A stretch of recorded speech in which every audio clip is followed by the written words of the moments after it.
20세기의 역사를 우리가 아날로그의 시대란다면 21세기는 소위 디지털 시대요, 인공지능의 시대입니다. 참 많이 편리해지고 또 사람이 살아가기에 문명의 발전은 우리에게 많은 유익을 주고 있습니다. 그런데 이상한 것은 우리가 사는 이 21세기 시대는 과거 20세기보다 훨씬 더 복잡한 문제와 복잡한 구조 속에서 살아가고 있습니다. 사실 우울증이나 또 공황장애, 이 정신적인 병들은 과거에는 그렇게 많지 않았습니다. 그런데 과학이 발전하고 문명이 발전할수록 더욱더 이런 병들이 더 많아졌고, 또 사회적인 어떤 국가적인 이런 복합적인 문제들도 20세기보다 21세기는 더 어려운 모양으로 나타나고 있습니다. 그래서 저는 이렇게 생각합니다. 이런 복잡단한 시대를 누가, 어떤 사람이 이길 수 있는가? 그것은 여러분 간단한 문제입니다. 복잡한 문제를 잘 푸는 사람이 이기는 것이에요. 그런데 지금 우리나라를만 살펴보더라도 저는 정치 이야기를 강단에서 하기를 굉장히 싫어합니다. 한마디로 말하죠. 나라가 쪼개져 있어요. 진보와 보수로. 이것저것 보면서 고민이 되어집니다. 하나님, 이 문제를 어떻게 합니까? 여러분, 교회는 세상 나라를 말하는 곳이 아니라 우리는 하나님 나라입니다. 많은 언론들이, 많은 사람들이 그렇게 국가를 그렇게 갈라놓은 거예요. 우리는 이런 문제 속에서 하나님 나라의 관점 속에서 이 나라를 볼 수가 있어야 되고, 전 세계도 마찬가지입니다. 갈라진 세계 속에서 우리는 하나님 나라의 관점 속에서 세상을 볼 수가 있어야 됩니다. 그러면 이제는 우리는 좀 쉽게 인생을 살아갈 수 있어요. 하나님 나라를 누가 만드는 거예요?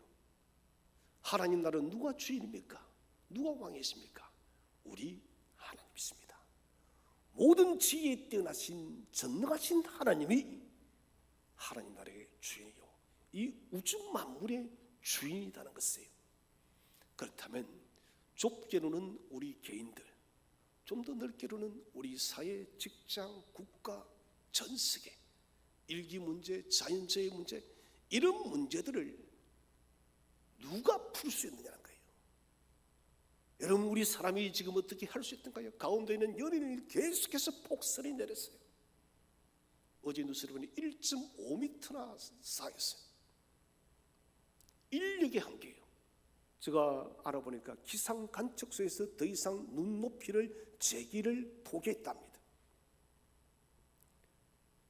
유럽이나 서구 사회는 자연재해가 지금 더 심각합니다. 과연 여기에 대해서 사람이 해법을 어떻게 내놓습니까? 뭐 탄소를 줄이자, 아주 소극적인 것이에요. 그것이 이런 문제를 해결해 줄 수가 없다는 겁니다.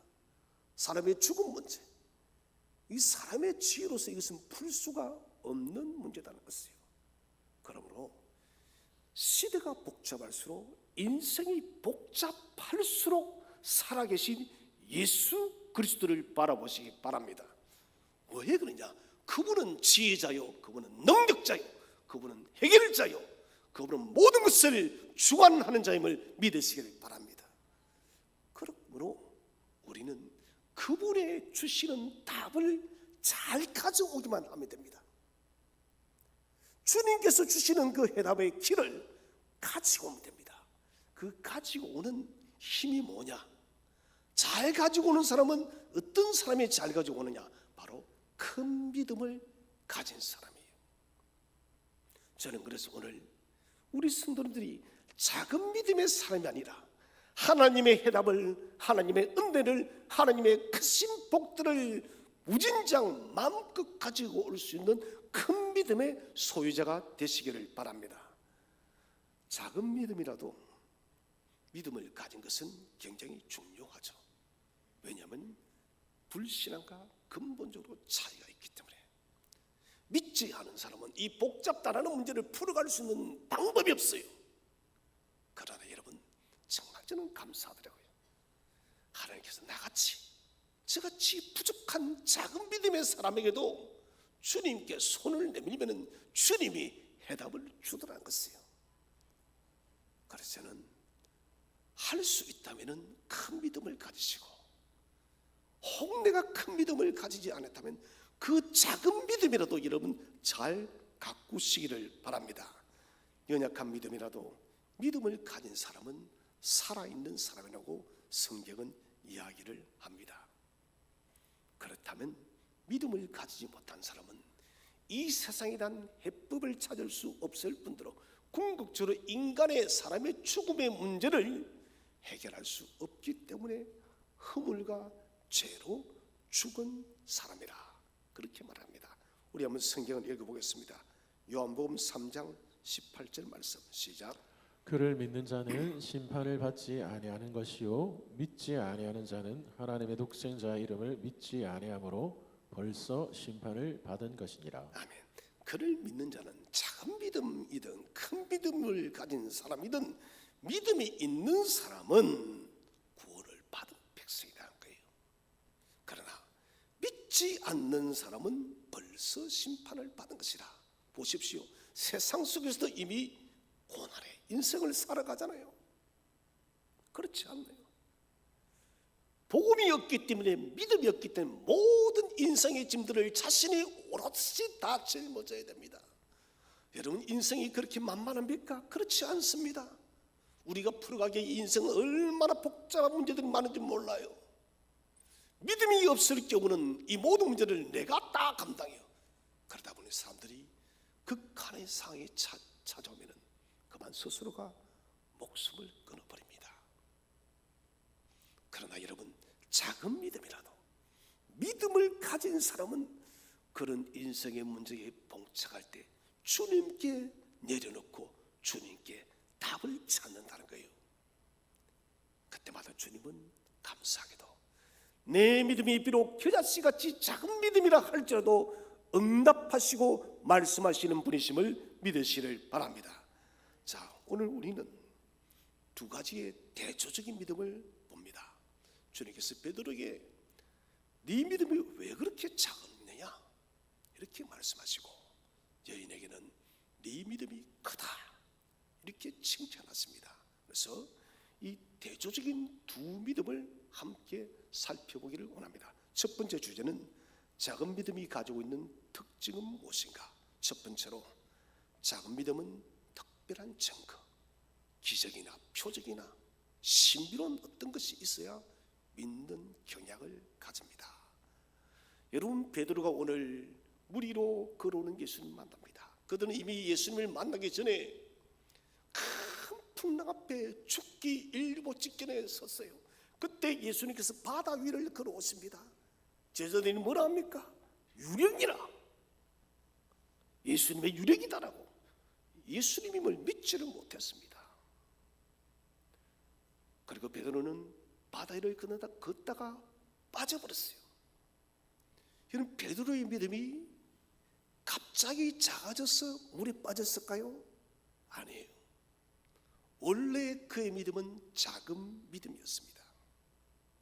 처음부터 그가 무슨 큰 믿음이 있어서 바다 위를 걷기를 원했던 것이 아니에요. 그 믿음이 처음부터 작았기 때문에 그는 의심을 했다는 것입니다. 당당하고 용감해 보였던 그의 믿음은 그 센 파도를 보자 그만 물에 빠져가기 시작했다는 것입니다. 그래서 주님, 그는 먼저 말합니다. 당신이 맞거든. 진실로 예수님이 맞으시면 나로 명하사 물 위로 걷게 하세요. 이 질문 자체가 이미 그는 믿음이 작은 자예요. 왜 베드로가 물 위로 걷기를 원했을까요? 제자들이 주님을 보고 그랬죠. 아, 유령이다.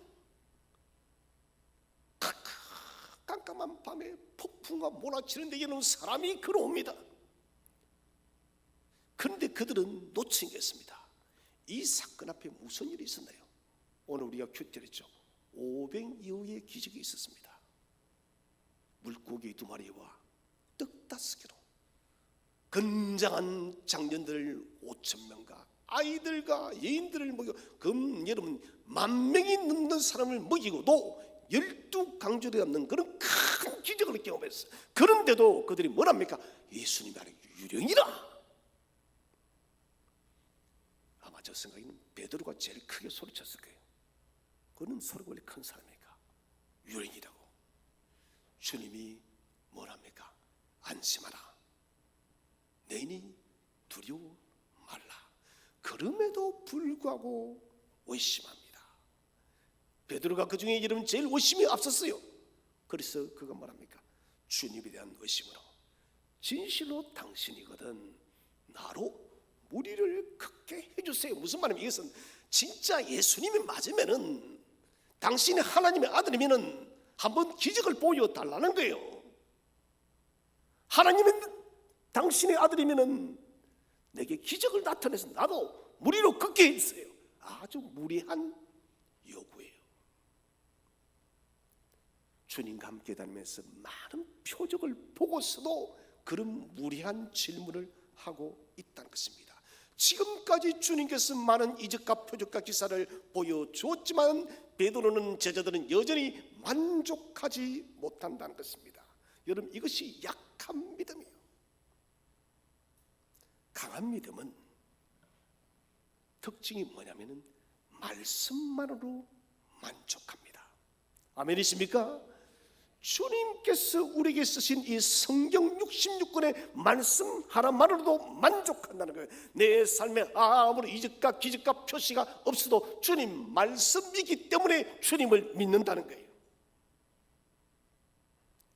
작은 믿음은 자신에게 어떤 특별한 일들, 큰 경험이 있어야만 예수님이 메시아, 구원자, 하나님의 아들이다라고 생각을 하는 거예요. 여러분 무지개를 볼 때마다 하나님을 믿으시기를 바랍니다. 무슨 약속인가요? 노아의 홍수에 하나님은 무지개를 띄워서 언약을 맺습니다. 다시는 내가 물로 세상을 심판하지 않으리라. 여러분 그러면은 아무리 많은 큰 홍수 있다 할지라도 결단코 홍수로 인한 심판이 없으면 믿으시기를 바랍니다. 약속이에요.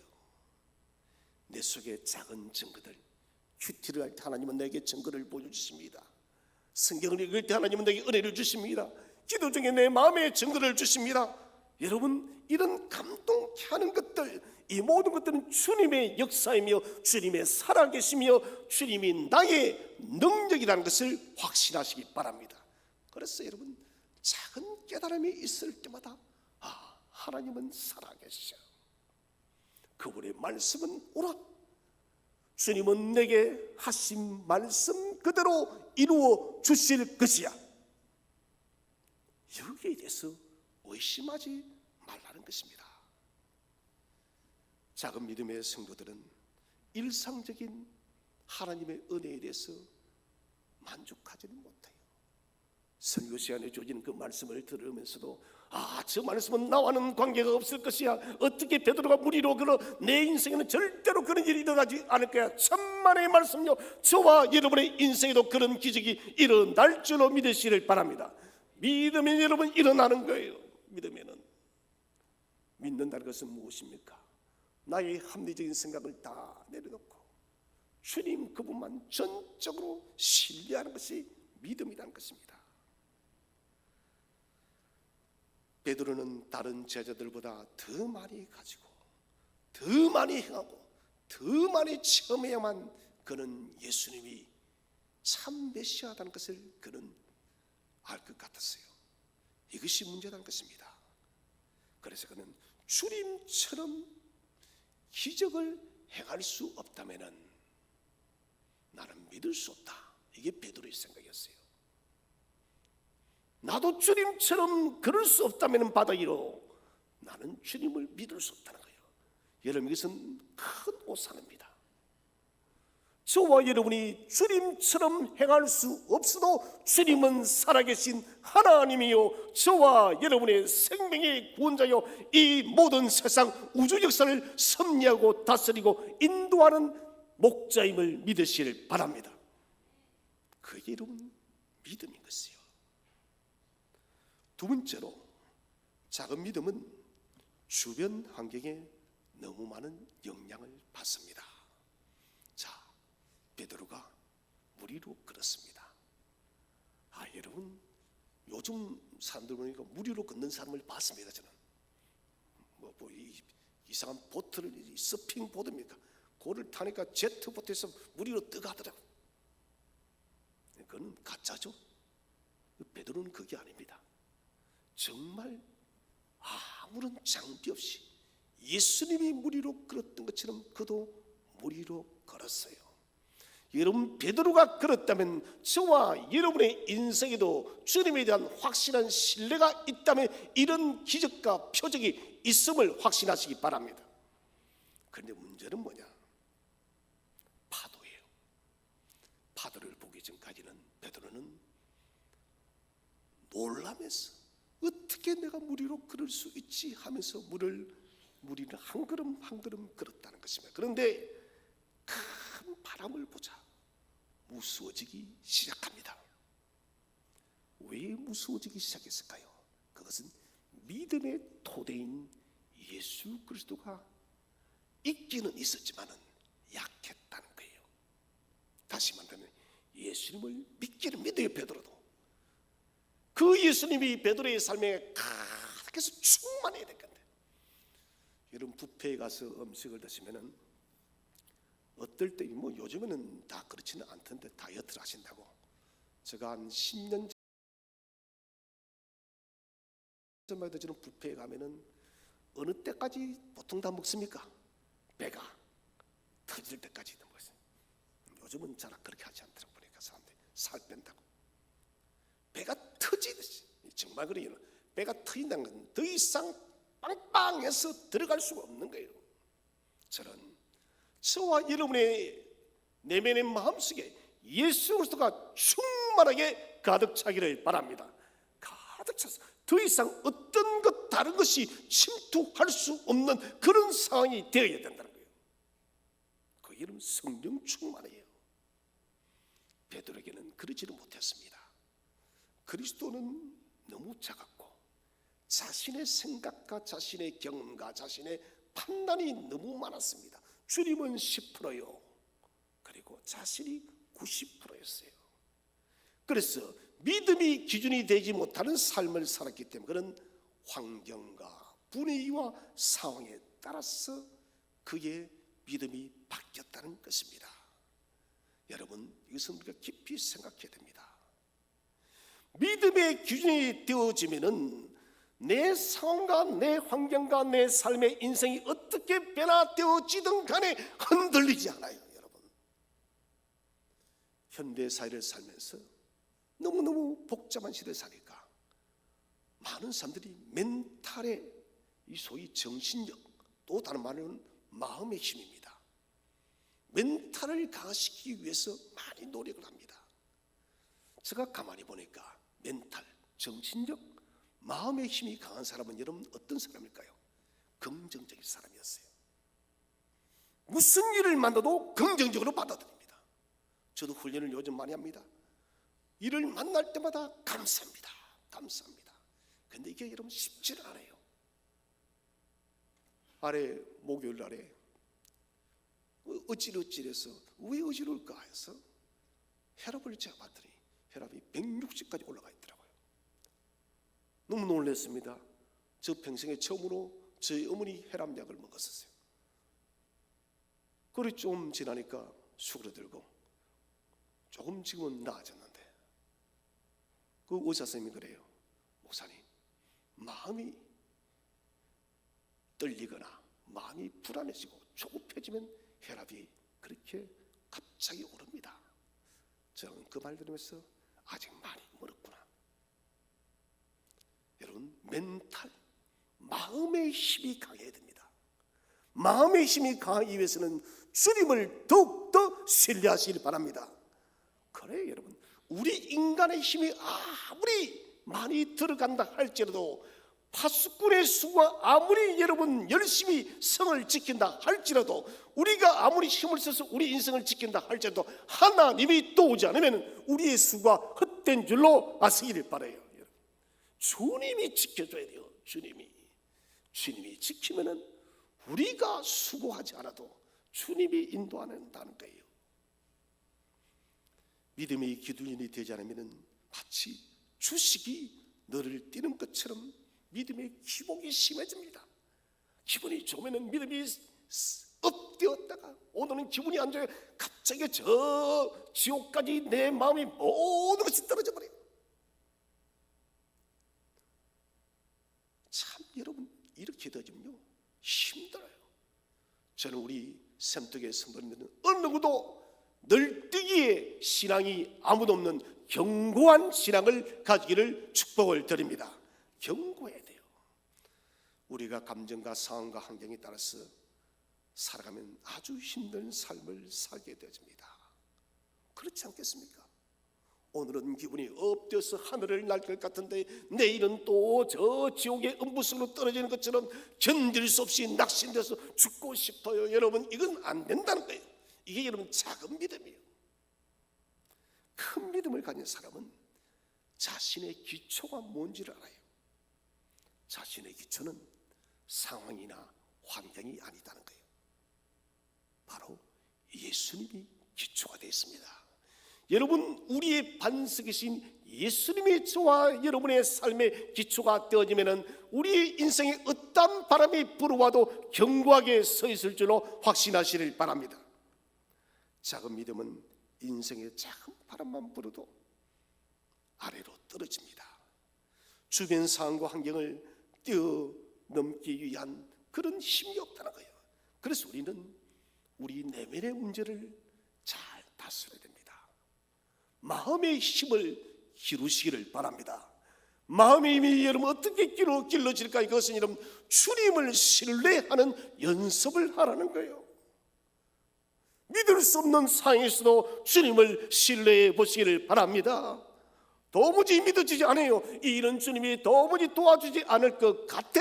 여러분 그런 문제 속에서 주님을 신뢰하시기를 바랍니다. 그때 여러분 우리의 마음의 힘이 마음의 근력이 생긴다는 거예요. 주 안에서 평안을 유지하는 사람은 스트레스를 이기는 힘이 강력해집니다. 부정적인 생각과 부정적인 감정을 여러분 지혜롭게 이겨 나가시기를 바랍니다. 부정의 생각이 들 때마다 여러분 믿음의 긍정으로 그 부정을 불태워버리시기를 바랍니다. 부정의 생각은 우리가 아무리 많이 가지고 있어도 우리의 삶을 새롭게 변화시키지 않습니다.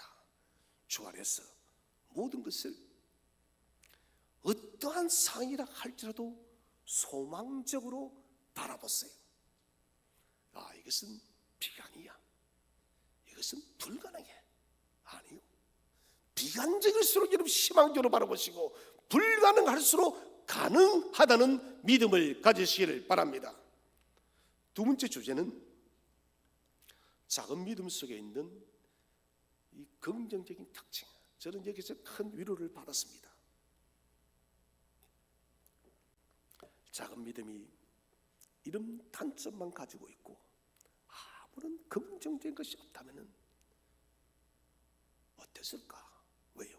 나 자신부터가 작은 믿음의 소유자니까요. 그런데 주님은 인자하신 분이심을 믿으시길 바랍니다. 인자하신 주님은 작은 믿음 속에서도 긍정적인 칭찬받을 만한, 또 다른 말로 주님이 칭찬하는 긍정적인 요소가 있다는 거예요. 그 첫 번째는 작은 믿음이라 할지라도 이것은 참된 믿음입니다. 여러분 이 말씀 위로가 되지 않나요? 저는 위로가 되어져요. 나같이 누추한 초라한 믿음도 주님이 어떤 믿음이라고요? 참된 믿음이야. 믿음이란 것은 예수님으로 시작해서 예수님으로 끝나는 것이 믿음이에요. 내가 예수님이 시작했는데 내 믿음이 작아요. 그래도 그 약한 작은 믿음이 끝까지 가면 그것이 참된 믿음이라는 것입니다.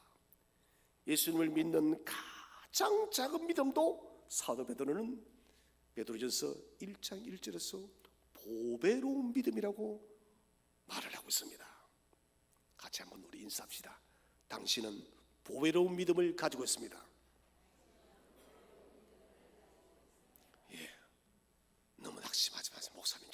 믿음이 안 돼요. 괜찮아요. 또 괜찮다는 말 듣고 또 평생 작은 믿음만 가지고 살지 마시고, 주님께서 그 작은 믿음도 보배로운 믿음이야. 비록 강하고 큰 믿음이 아니라 할지라도 우리는 보배로운 믿음을 가지고 있는데, 그래서 겨자씨만한 믿음을 가지고 있다 할지라도 이 산을 저 산으로 옮길 수 있는 믿음의 힘이 있다는 거예요. 내가 비록 겨자씨 같은 작은 믿음입니다. 그런데 이 믿음 속에는 믿음의 본성, 믿음의 본질적 힘이 뭐냐? 바로 예수 그리스도예요. 여러분, 겨자씨를 못 보셨죠? 성지순례를 가서 보니까 진짜 작아요.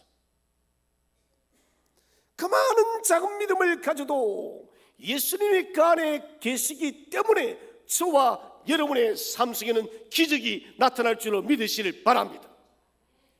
여러분, 다윗이 큰 믿음의 사람이 아니었습니다. 처음부터 그가 골리앗 앞에 섰을 때 작은 믿음이라 이었지만 다윗은 골리앗을 쳐 죽일 수 있었던 거예요. 여러분, 성경에는 그런 작은 믿음의 사람들이 많이 나옵니다.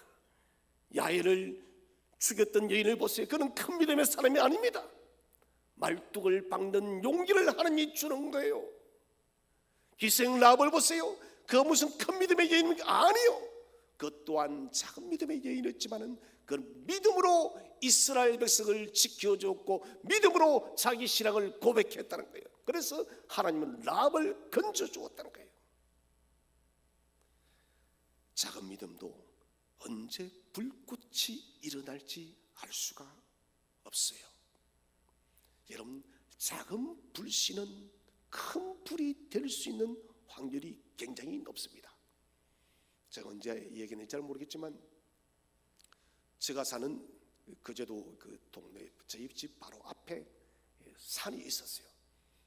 지금도 뭐 있긴 있지만 거의 다 밀어버렸는데 거기 미스터리가 하나 있습니다. 산불이 났었어요. 산불이. 그 산불의 범인이 누구냐? 저만 알고 있습니다.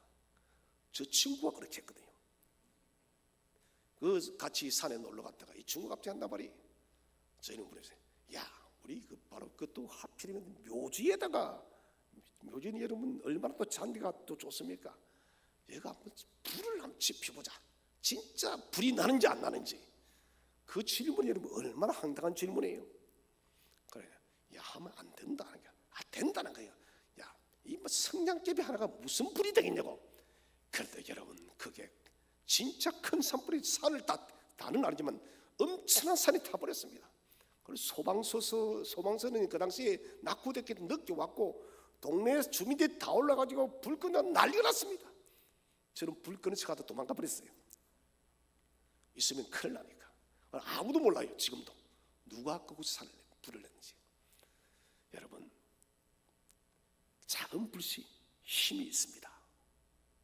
작은 불씨 하나가 여러분 전체 산을 태울 수도 있듯이 우리의 믿음에 작은 불꽃이 있다면 그 작은 불꽃이 저와 여러분의 인생을 바꿀 수 있음을 믿으시기를 바랍니다.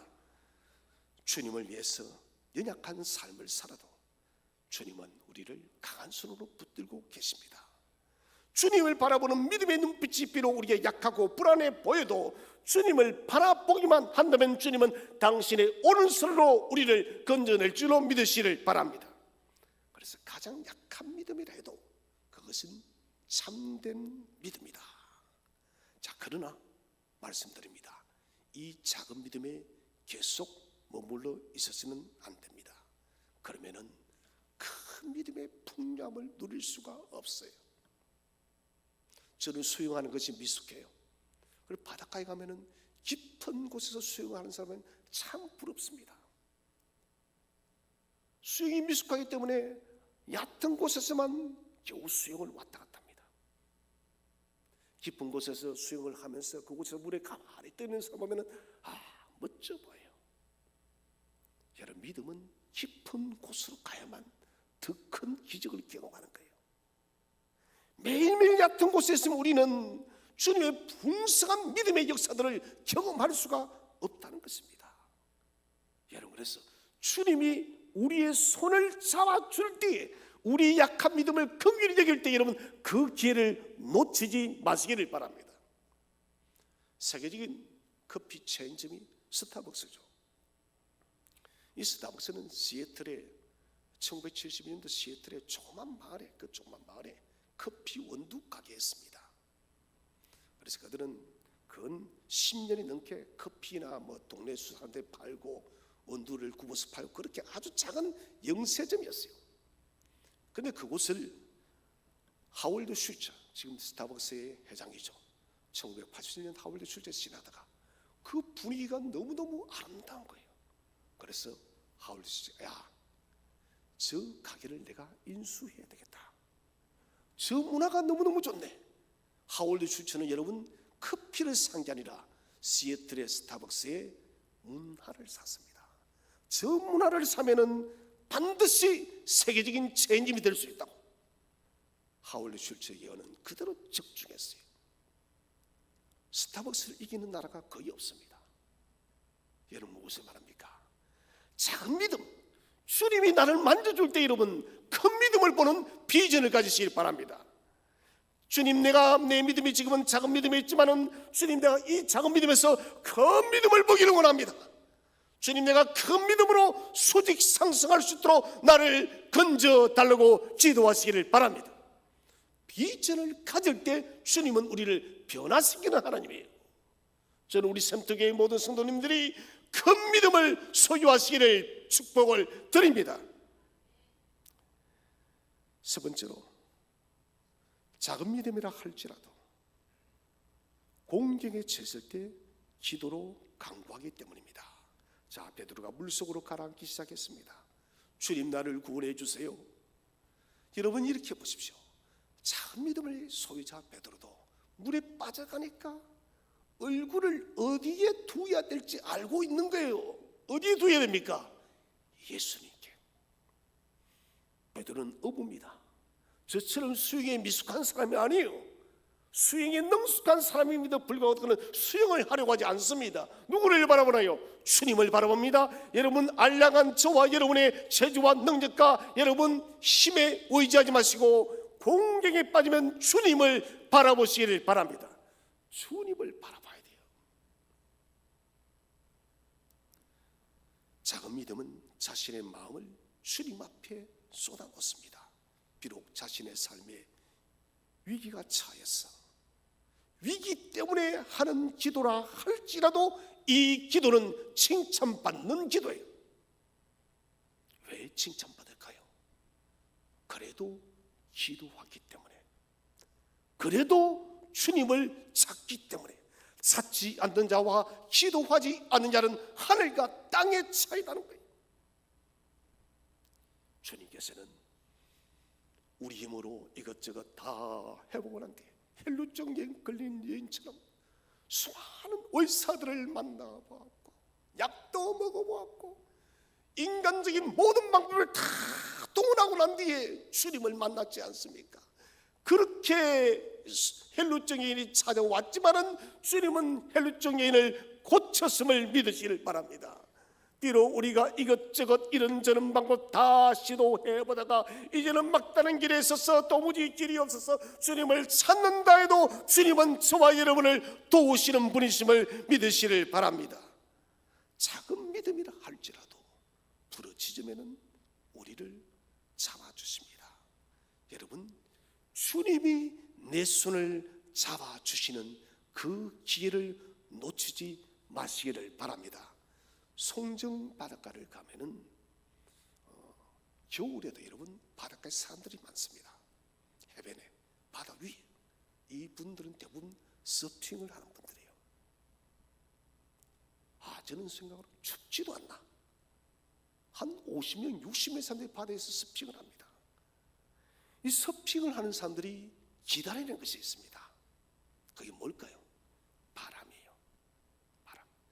파도를 타기에 파도를 일으키는 가장 적합한 바람이 불어오기를 기다린다는 것입니다.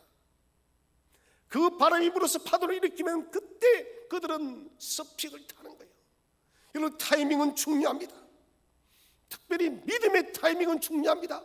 오늘 여러분, 저와 여러분의 믿음이 약한 작은 믿음의 소유자입니까? 그렇다면 오늘 주님께서 주시는 이 말씀을 귀에 담고 마음의 새김으로 여러분 주님의 손을 꼭 잡고 작은 믿음에서 큰 믿음으로 점프하는 시간이 되기를 축복을 드립니다. 타이밍을 놓쳐서 안 돼요. 세 번째 주제는 주님이 칭찬한 큰 믿음의 특징입니다. 첫 번째로 큰 믿음은 인내하며 강구합니다. 자, 이 여인은 이방 여인이에요. 그 당시 유대인과 이방인은 대화도 안 했습니다. 이 여인이 딸이 귀신이 들렸어요. 흉악한 귀신이 들렸어. 여러분, 그 아이를 보면 부모의 마음이 어떨까요? 주님께 나와서 고쳐달라고 하는데 주님이 아무런 말씀도 안 해요. 냉담한 주님의 모습을 봤을 때 여인이 얼마나 더 실망스러웠겠습니까? 그런데도 그녀는 아랑곳하지 않고 다윗의 자손 예수여 나를 불쌍히 여겨달라고 또 고함을 칩니다. 제자들이 너무 시끄러우니까 주님, 저 여자가 너무너무 시끄러워요. 좀 쫓아보내어 주세요, 이 말이에요, 여러분. 근데 주님의 또 답이 또 걸작입니다. 나는 너희 같은 이방인들에게 구원을 주기 위해서 오지 않았다고.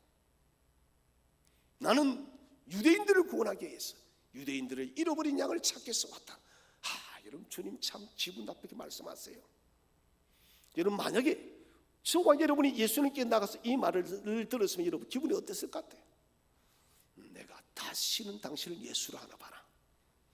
내가 예수님을 다시 내가 내 성을 팔지, 성을 바꾸지. 내가 다른 거는 믿어, 너는 절대 안 믿는다. 그래, 네 묻고 잘 살아라 그랬어요. 안 그랬을까요? 모독을 줬으니까요. 그런데 이 여인은 참 대단합니다. 뭐라 말합니까? 맞습니다. 개들도 주인이 버린 부스러기를 먹지 않습니다. 물론 요즘에는 개들이 버린 부스러기를 먹지 않습니다. 제가 놀랬던 게 광안리에 그 산보를 갔다가 이런 가게를 봤어요.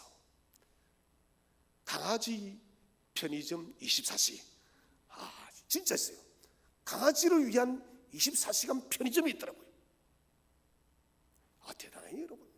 요즘 부스러기 안 먹습니다. 다 무슨 사료들을 먹이고 고기도 먹이고 과일도 먹이고. 요즘 개는 참 때를 잘 태우고 난 것 같아요. 호가 납니다.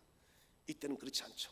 제가 개를 키울 때만 해도 항상 밥 먹고 남은 음식 쓰레기를 주었지 좋은 거 안 줬습니다. 오늘 여인도 이 말합니다. 부스러기를 먹습니다. 주여, 그랬으면 저는 떡을 먹을 수 있는 자격이 없어요. 주님, 나에게 그 부스러기라도 주세요. 개들도 부스러기를 먹는데 나에게 부스러기라도 주세요. 여인의 이 끈적인 힘은 어디서 나왔을까요? 바로 예수님에 대한 온전한 믿음입니다. 진실로 주님은 하나님의 아들이야. 진실로 예수님은 나의 딸의 문제를 해결할 수 있는 분이. 여러분 믿으십니까? 진실로 예수님은 나의 인생의 모든 문제를 해결할 수 있는 분이심을 믿으시기를 바랍니다. 주님 외에는 우리 인생의 문제 풀어갈 분 없었습니다. 간구하는 것을 그는 염려하지도 않았습니다. 간구하는 것을 두려워하지도 않았습니다. 간구하는 것을 의심하지도 않았습니다. 모든 것을 예수님께 내려놓았다는 것입니다. 내려놓지 못하면 여전히 내가 붙들고 있는 거예요. 항구의 정박한 배가 여름 출항하기 위해서는 반드시 닷을 올려야 됩니다. 그래야만 배가 출항합니다. 여러분, 염려의 닷을 주님께 다 내려놓으시길 바랍니다. 그 닷을 올리는 분은 생명의 주님이 있습니다.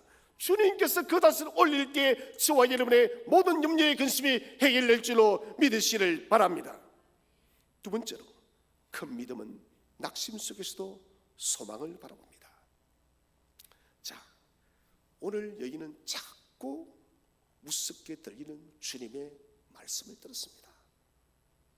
내가 너희들에게 신경 쓸 틈이 없다. 쉬운 말로 너희 같은 이방인은 그냥 죽어, 이거예요.